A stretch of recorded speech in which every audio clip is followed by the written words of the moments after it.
हे guys, Sanjeev यार, welcome back to my channel. और आज मैं द पियरलेस मार्शल स्पिरिट का 19th पार्ट एक्सप्लेन करने जा रहा हूँ। गाइस, ये वीडियो अगर आपको सारा से पसंद आता है तो प्लीज आप इस वीडियो को बस एक लाइक शेयर और सब्सक्राइब जरूर कर देना। तो चलिए गाइस, बिना किसी देर के, बिना किसी हिचकिचाहट के शुरू करते हैं आज की वीडियो।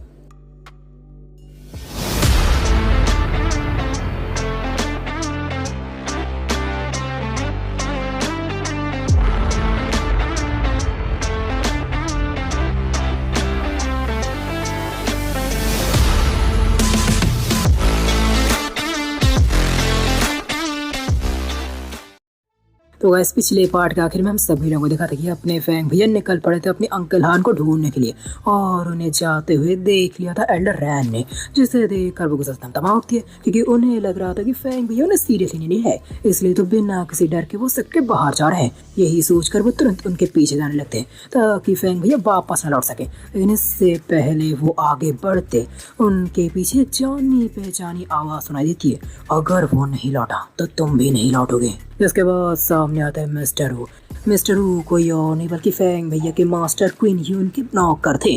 और मिस्टर हू को देखकर एल्डर रैन के तो डर के मारे हालत पतली हो जाती है। इस बात के लिए नहीं कि क्वीन यू जिंदा है, बल्कि इस बात के लिए कि मैडम भाई साहब की ताकत को डिटेक्ट नहीं कर पा रहे। और ऐसा तभी होता है जब दोनों शख्स के बीच में ताकत का बहुत ही भारी अंतर होता है। लेकिन मैडम अपने आप को संभालते हुए कहते हैं, तुम जिंदा हो, तुम्हें देखकर मैं कितना ज्यादा खुश हूँ।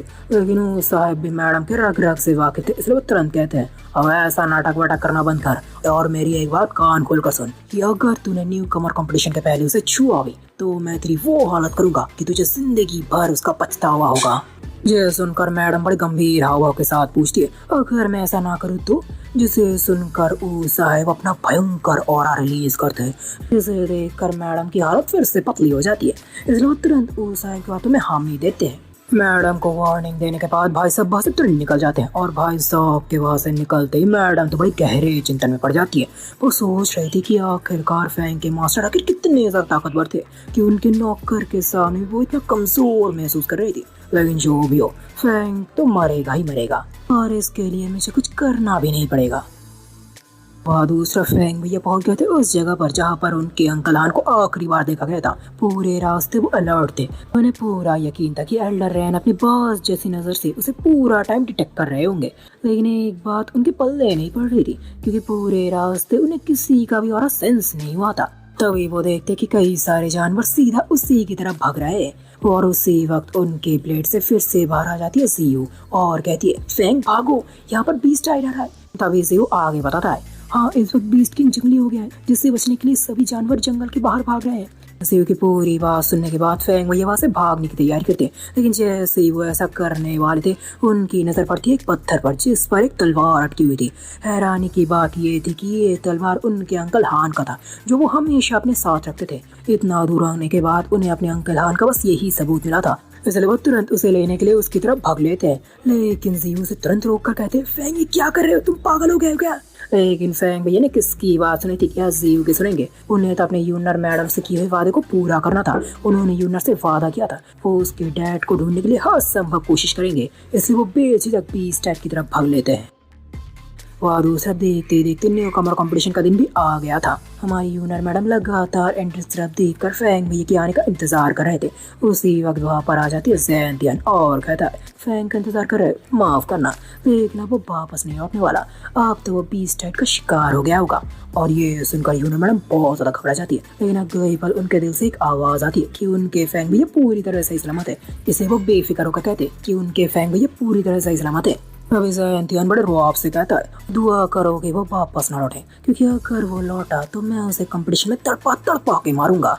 ये सुनकर यूनर मैडम भी उसे मुंह तोड़ जवाब देती है, सारे तू एक नंबर का कमीना है, उसके सामने ना होने पर ही तू इतनी बड़ी बड़ी बातें कर सकता है।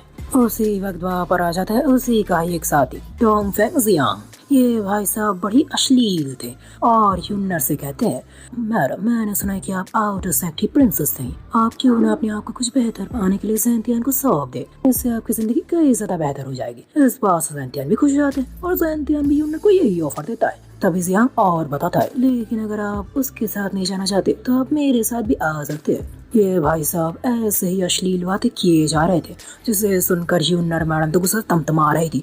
वो इसे थप्पड़ मारना चाहती थी, लेकिन मैडम कुछ नहीं करती क्योंकि वो फैंग भैया के लिए और ज्यादा परेशानी नहीं खड़ा करनी चाहती थी, इसलिए वो उन्हें इग्नोर करके वहां से जाने लगते हैं। लेकिन ये जिंग भी एक नंबर का हरामी था, इसीलिए तो वो यूनर मैडम का रास्ता रोक देती है और फिर से उनके साथ बदतमीजी करने लगती है। लेकिन उसी वक्त वहां पर एंट्री होते अपने भैया की और वो जिंग के थोबड़े पर एक लात दे मारते हैं, जिससे भाई साहब का दांत टूट जाता है। लेकिन भाई साहब की अकड़ अभी तक नहीं जाती। वो पूछते हैं, कौन, अबे कौन रे, किसकी इतनी हिम्मत है कि मुझे मारे। फिर जब वो लोग नजर उठा कर देखते तब उन्हें अपने फैंग भैया देखते हैं। फैंग भैया को देखकर जहाँ पर यूनर मैडम के कुछ का ठिकाना नहीं था, वहाँ दूसरा ज़ेंतियान के तो होश उड़ गए थे। वो चीख कर पूछते हैं, फैंग तुम, नहीं तुम जिंदा कैसे हो सकते हो, तुम तो बीस्टाइड से मारे जाने वाले थे।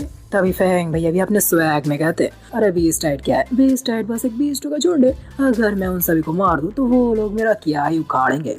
और ये सुनकर ज़ेंतियान तो हाँ करके हंसने लगता है और कहता है, हमारे लड़के का सामने बड़ी बड़ी फेंक रहा है। तभी ज़ेंतियान के साथ भी उसके साथ में ताल मिलाता है कि हाँ अपने भैया बड़ी बड़ी फेंक रहा है। लेकिन अपने फैंग भैया को तो उनके सोच से झाड़ भरी फर्क नहीं पड़ता था, क्योंकि उन्हें तो अपनी यूनर मैडम को अंकल हान के बारे में जो कुछ पता चला वो उन्हें जितनी जल्दी उसे बताना था, इसलिए वो तुरंत यूनर को लेकर वहाँ से जाने लगती है। यूनर भी इस बात को भली बात ही समझ जाती है, इसलिए वो फैंग भैया के पीछे जाने लगते। लेकिन तभी उसे जिंग रोक देता है और कहता है, फैंग तुम्हें पता है ना तुम्हारे साथ मेरा पहला मैच है।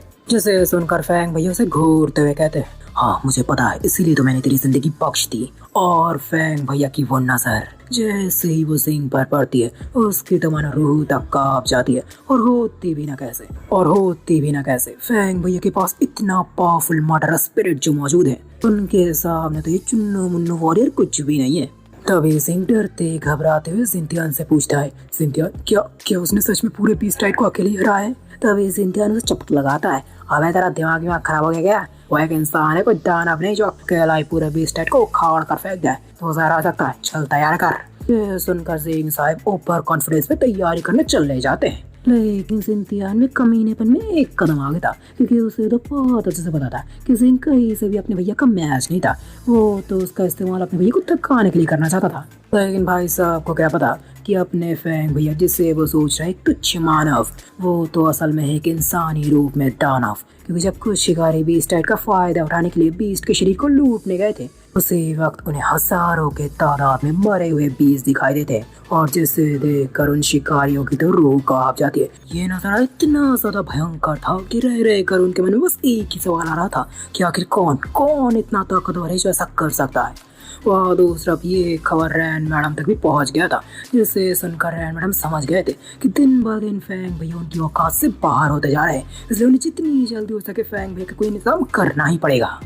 और दूसरा फैंग भैया ने यूनर मैडम को एक साइड में ले जाने के बाद उन्हें अपने हन अंकल के बारे में जो कुछ पता चला वो सब कुछ न बताते हैं। वो बताते हैं कि जहाँ पर हन अंकल आखिरी बार गायब हुए थे वहाँ पर जाने के बाद वहाँ से मुझे सिर्फ और सिर्फ ये तलवार मिली, और अपने पापा की सिर्फ ऐसी तलवार को देखकर यूनर तो फूट कर रोने लगती है। लेकिन फैंग भैया उन्हें तुरंत शांत करवाते हैं और कहते हैं, यूनर मत रो, मुझे पूरा यकीन है कि अंकल हान अभी तक जिंदा होंगे, क्योंकि इस तलवार के आसपास मुझे कोई भी खून के दाग नहीं मिले। इसका मतलब साफ है कि अंकल हान अभी भी जिंदा हो सकते हैं और हमारे बचाने का इंतजार कर रहे होंगे। हो सकता है कि अंकल हान इस तलवार के बारे में हमें कोई सिग्नल देना चाहते होंगे।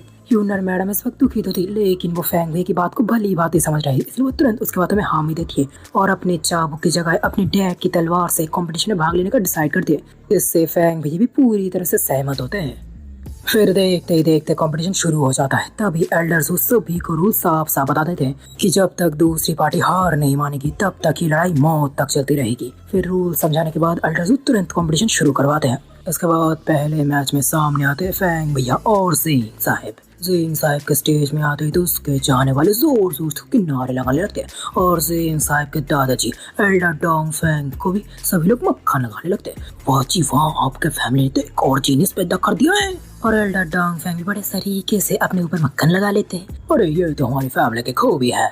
और दूसरा जिंग साहब तो पिछली बार का पिक्चर तो बहुत ज्यादा भड़के हुए थे, इसलिए तुरंत अपने भैया पर अपने सबसे पावरफुल अटैक आजमाते हैं। लेकिन अपने भैया इसके बाद उस पर जरा सा भी भाव नहीं देते, वो अपने क्लोज इन कॉम्बैट टेक्निक आजमाते हैं, जिससे उनकी उंगली से एक पावरफुल बीम निकालकर सीधा जिंग साहब के सर के आर पार हो जाते हैं। एक ही बार में भाई साहब का राम नाम हो जाता है। जिससे देखकर पब्लिक के तो होश उड़ जाते। वो सोच रहे थे कि आखिरकार अपने भैया कितने ज्यादा पावरफुल है। वहाँ दूसरा सीएम साहब भी जिंग को गाली दे रहे थे। साला अपने आप को इतना सा 30 मार खा समझ रहा था, लेकिन उसके सामने एक बार भी टिक नहीं पाया था। लेकिन इससे एल्डर डोंगफेंग बहुत ज्यादा भड़क गए थे, इसलिए वो तुरंत अपने भतीजे का बदला लेने के लिए फैंग भैया पर अपनी पूरी ताकत से जानलेवा हमला कर देता है। लेकिन फैंग भैया को भी इससे कोई तकलीफ नहीं थी, क्योंकि डॉग की वजह तो उसके लिए एक बच्चा था। उसे तो किसी बड़े से मुकाबला करने में असली मजा आएगा, इसलिए वो तुरंत ही एल्डर डोंगफेंग के हमले के जवाब में अपना हमला कर देता है, वज्रा फ्यूरी पाम स्ट्राइक। दोनों के हमले टकराने से एक बहुत बड़ा धमाका होता है, जिससे पूरा मंच हिल जाता है। और दूसरा किसी एल्डर को रूल के खिलाफ जाकर किसी ओपोनेंट पर ऐसे हमला करते देख पब्लिक के होश उड़ जाते हैं। सभी को लग रहा था कि अपने फैंग भैया का बचना बहुत ज्यादा मुश्किल है, लेकिन जब धुआं छटता है तब सबके होश उड़ जाते हैं, क्योंकि अपने भैया तो टकाटक मस्त खड़े थे, लेकिन वहाँ दूसरा एल्डर डोंगफेंग के चेहरे से पसीना बह रहा था। तभी अपने भैया बड़े रौब में कहते, अबे बुढ़ा हो क्या इतना ही दम है। ये सुनकर एल्डर डोंगफेंग फैंग भैया पर दूसरा हमला कर नहीं पाते, लेकिन उसी वक्त बीच में आ जाते हैं एल्डर ज़ू और एल्डर डोंगफेंग को घूरते हुए कहते हैं, एल्डर डोंगफेंग आप रूस के खिलाफ जा रहे हैं। जो सुनकर वो तुरंत अपनी सफाई देते, इस छोरे ने मेरे भतीजे को मार डाला।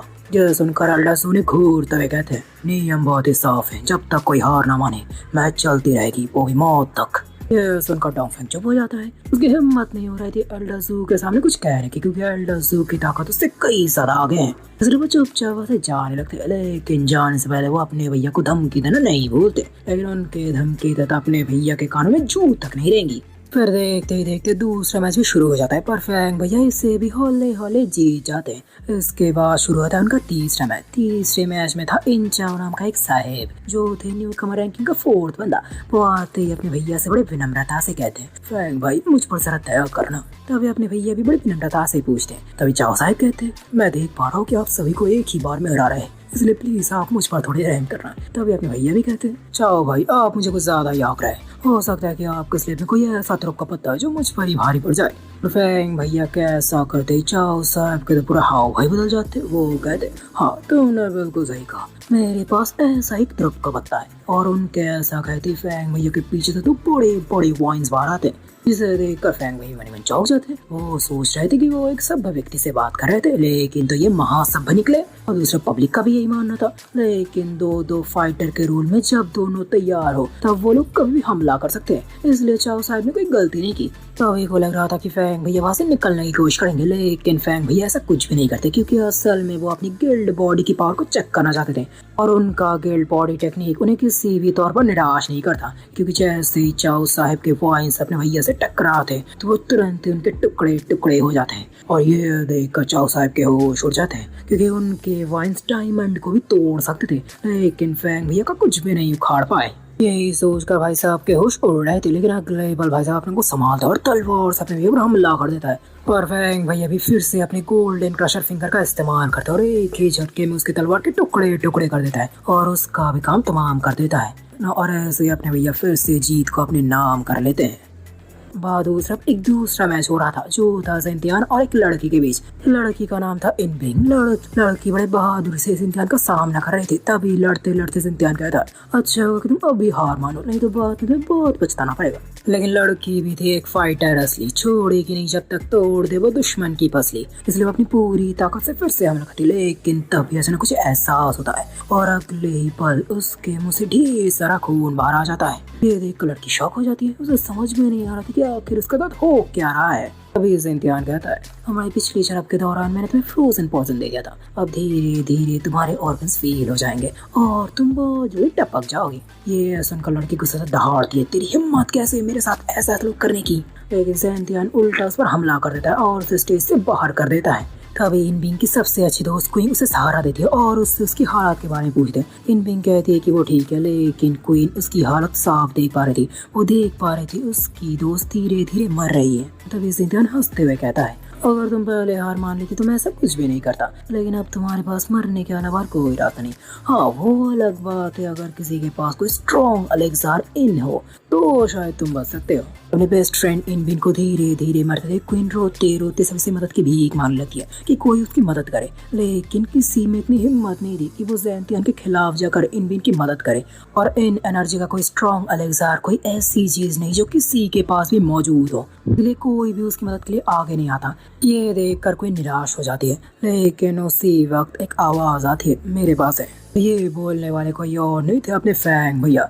और फैंग भैया की ये बात सुनकर ज़िंथियन तो हाँ करके हंसने लगता है और कहता है, फैंग तुम बड़े मजाकिया हो। पब्लिक को भी अपने भैया की बातों पर यकीन नहीं होता, लेकिन फैंग भैया किसी पर भी ध्यान नहीं देते और तुरंत ही अपने पास से एक बक्सा बाहर निकालते हैं और उस बक्से को खोलते उसके अंदर रखे बीस्ट को से जो एनर्जी बाहर आती, जिसे महसूस करके सभी समझ गए थे कि ये जरूर डिवाइन गेट्रियम के किसी 5th लेवल बीस्ट का कोर है। ना, ये वही वोल्केनो बीस्ट का कोर है जिसे फैंग भैया ने पिछली बार खत्म कर दिया था। और इसे देखकर पब्लिक के साथ साथ ज़िंथियन के होश उड़ गए थे। किसी को यकीन नहीं हो रहा था कि फैंग भैया के पास इतनी कीमती चीज होगी। और ये बात ज़िंथियन के भी ईगो पर लग जाती है, इसलिए वो चीखते हुए कहती है, क्या तुम इसे अपने दोस्तों को खिलाना चाहते हो? ये नकली भी हो सकता है। लेकिन क्वीन के पास और कोई ऑप्शन भी नहीं था और वो ये भी सोच रही थी कि फैंग भैया क्यों इनबिन को नुकसान पहुंचाने की कोशिश करेगी, इसलिए वो तुरंत ही उस बीस्ट कोर को तुरंत इनबिन को खिला देती है। और इसे लेते इसका असर तुरंत ही सभी को देखने लगता है, क्योंकि अगले ही पल इनबिन अपने मुंह से उस जहर को थूक देती है। इनबिन को जिंदा देखकर सभी के होश उड़ गए थे। सभी समझ गए थे कि फैंग भैया ने खुद ही उस वोल्केनो बीस्ट को मारा था। और इसे सभी को अंदाजा लग जाता है कि फैंग भैया की ताकत उनकी सोच से भी ज्यादा परे है। और इससे ज़िंथियन को ये भी अंदाजा लग गया था कि उसने फैंग भैया को कुछ ज्यादा ही हल्के में ले लिया था। अब उसे फैंग भैया को फाइनल मैच में हराने के लिए कोई टेढ़ी खीर आजमानी पड़ेगी। तो गाइस आज के लिए बस इतना ही। तो गाइस आपको क्या लगता है ज़िंथियन ऐसा भी कौन सा रास्ता इस्तेमाल करने वाला है अपने भैया को हराने के लिए? जानने के लिए देखते रहिए आप मेरी इस मजेदार इंटरेस्टिंग कहानी को द प्योरलेस मार्वल स्प्रेड। गाइस मेरी वीडियो अगर आपको थोड़ा सा पसंद आता तो प्लीज आप मेरी वीडियो को एक लाइक शेयर सब्सक्राइब जरूर ठोक देना। तो चलिए गाइस आज के लिए विदा लेता हूँ आपसे।